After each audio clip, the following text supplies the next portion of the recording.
हमारी खुशी पुस्तक एक महीना पहिने छापा माध्यमसँ ई कही जे पुस्तकार के रूप में आयल छल। आई ऑडियो बुक के रूप में आबि रहल अछि। खुशी वीरेंद्रक यात्रा कथा ई अहाँ ऑडियो बुक में आबि रहल अछि आ ऑडियो बुकक सेहो अहाँ सब सुनि सकै छी। बहुत बढ़िया बनाओल गेल छै। नेपाल में मैथिली में पहली पुस्तक अछि। भारत देश के बात हमरा नहीं बुझल अछि, हमरा गूगल सब में खोजलिए लेकिन उपलब्ध नहीं भेला। लेकिन ऑडियो बुक में ई अहाँ के करीब 222 पृष्ठ के पुस्तक के आबि रहल अछि।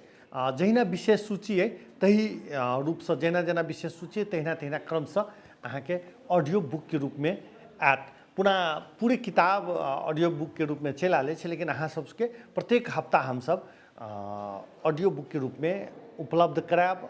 सार्वजनिक माध्यम से, सामाजिक संजालक माध्यम से या अन्य माध्यम से सेहो अहाँ सबके उपलब्ध करायब। आ ऑडियो बुक के अलग स्वाद के संग अपने सबके हम आई से या ई कही जे बहुत जल्दिए अपने सबके दऽ रहल छी, अपने सबके जानकारी करा रहल छी, अपने सबके सुनऽ के भेटत ई हमर पुस्तक।